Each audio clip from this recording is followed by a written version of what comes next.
ब्याज वसूलने के आरोप में कुख्यात लाली पंजाबी को पुलिस ने गिरफ्तार किया। आम लोगों को शारीरिक और मानसिक रूप से प्रताड़ित कर पैसे ऐंठने वाले लाली आज पुलिस के हत्थे चढ़ गया। उसे हथकड़ी पहनाकर सड़क पर घुमाया गया। आम लोगों के बीच लाली मां के डर को दूर करने का प्रयास किया गया। 2 लाख रुपए ब्याज पर देने वाले लाली पंजाबी द्वारा 6.68 लाख वसूलने के बाद भी 3 लाख रुपए और वसूल लिए गए। ऐसे में लोक दरबार में उसकी शिकायत मिलने के बाद पुलिस ने कार्रवाई की। लाली के पकड़े जाने पर एक के बाद एक पीड़ित शिकायत दर्ज करा रहे हैं। फिर आज पुलिस लाली को अपने साथ ले गए और अपने ऑफिस ले गई। लाली एक बड़ा अवैध हित साम्राज्य चलाता था। फिर पुलिस ने लाली को अपने साथ रखा और ऑफिस की तलाशी ली, जिसमें यह बात तो सामने आई है कि कुख्यात सूदखोर लाली कई लोगों को पैसे देकर ऊंचे प्रतिशत पर ब्याज वसूल रहा था।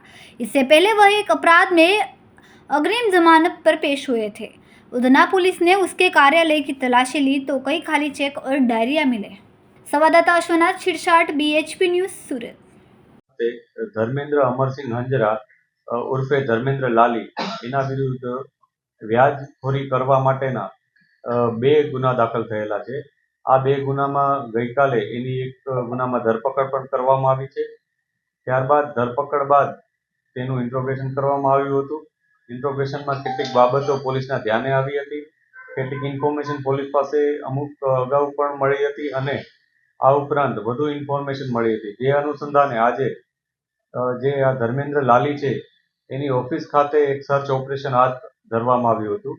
આ સર્ચ જે કામગીરી કરવામાં આવી એમાં એને સાથે રાખીને કેટલાક દસ્તાવેજો મેળવવામાં આવ્યા છે। આ ઉપરાંત એ કઈ રીતના પોતાનો આખો બિઝનેસ ચલાવતો હતો અને સાથે સાથે બિઝનેસની આડ હેઠળ કઈ રીતના લોકોનું શોષણ કરતો હતો અને કઈ રીતના જે નિયમ અનુસારના જે વ્યાજની દર છે એના સિવાયનું વ્યાજ અને કઈ રીતના લોકોને પરેશાન કરતો હતો એ તમામ બાબતની તપાસ હાલ ચાલી રહેલ છે। અત્યારે જે અમારી પાસે માહિતી છે અને જે અત્યારે અમને વિગતો મળી છે એનો જે ઓફિસ છે ત્યાં સર્ચ કરવામાં આવ્યું ત્યાં જગ્યાએ તે મુજબ કેટલાક મહત્વના દસ્તાવેજ પણ પોલીસને મળ્યા છે। આ ઉપરાંત પોલીસને એવી પણ બાબતો મળી રહી છે કે એમાં એને કેટલાય લોકોની પ્રોપર્ટી દબાવી રાખી છે, કેટલાય લોકોને પરેશાન કર્યા છે। તો આ બાબતે પણ પોલીસ તપાસ કરી રહેલ છે। હાલમાં જે ધર્મેન્દ્ર લાલી છે એ 1 દિવસના પોલીસ કસ્ટડી મળેલ છે, એનામાં અત્યારે પોલીસ પાસે છે। ત્યારબાદ અમે વધુ આગળની કાર્યવાહી કરીશું। એ કયા કયા લોકો સાથે હજી એ ડીલ કરે છે, કયા કયા લોકોની એને જમીન अथवा પ્રોપર્ટી अथवा अन्य कोई डॉक्यूमेंट लीधेला છે એ બાબતની પણ તપાસ અત્યારે ચાલુ છે અને આમાં ખૂબ જ ઊંડાણપૂર્વક તપાસ કરવામાં આવશે। અને આની સાથે સાથે આ મીડિયાના મારફતે પણ અમારી એક અપીલ છે કે ધર્મેન્દ્ર લાલી વિરુદ્ધ જે પણ કોઈ લોકો ભોગ બનેલા હોય તો એના વિરુદ્ધ આવી અને રજૂઆત કરી શકે છે।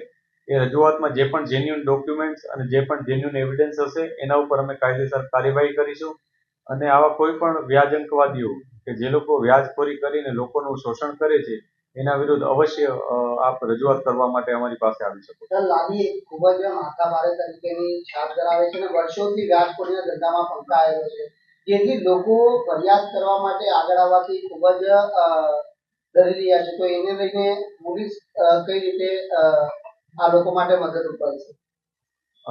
અત્યાર સુધી જે ઇન્વેસ્ટિગેશન થયું છે એ મુજબ જે આ ધર્મેન્દ્ર લાલી છે છેલ્લા ઘણા વર્ષોથી આ પ્રકારનું બિઝનેસ કરે છે। એની પાસે નાણાં ધીરધારનું લાયસન્સ છે, પરંતુ લાયસન્સની આડમાં એ એક પ્રકારનું શોષણ જ કરે છે લોકો સાથે અને જે રીતના એ વ્યાજ વસૂલ કરે છે અને એના ઉપરાંત એની જે કાર્ય પદ્ધતિ છે, લોકો સાથેનો જે વ્યવહાર છે અને જે અસભ્ય વર્તન સાથે ઉઘરાણી કરે છે અને ખૂબ જ પ્રતાડના થઈ શકે એવી કન્ડિશનમાં લોકોને મૂકી દે છે અને આ બાબતની તપાસ પણ પોલીસ કરી રહેલ છે કે જેણે લોકો સાથે કઈ પ્રકારનો વ્યવહાર કર્યો છે। અને એ સાથે અમે ફરીથી લોકોને એ જ અપીલ કરી છે કે આપ નિશ્ચિત થઈને નિર્ભીક થઈને પોલીસ પાસે આવો, એના વિરુદ્ધ અમે અવશ્ય કાર્યવાહી કરીશું। ફક્ત આપની પાસે જેન્યુઅન ડોક્યુમેન્ટ, જેન્યુઅન એવિડન્સીસ હોવા જોઈએ જેથી અમે એના ઉપર કાયદેસરની કાર્યવાહી કરી શકીએ। રૂરલ વિસ્તારમાં મોટો ફાર્મ હાઉસ અને ઘોડાઓ રાખે છે, બહુ મોટી સંપત્તિ છે, તો ઈડીને ઇન્વોલ્વ કરવામાં આવશે એમાં? સમગ્ર જે તપાસ થઈ રહેલ છે એમાં જે પણ અમને એવિડન્સીસ મળે છે, સાથે સાથે જે પણ પ્રોપર્ટી અમારી સામે આવે છે એમાં જે કોઈ પણ કાર્યવાહી કરી શકાતી હશે એ સંદર્ભિત જે સંબંધિત વિભાગ છે એને અમે અવશ્ય જાણ કરીશું।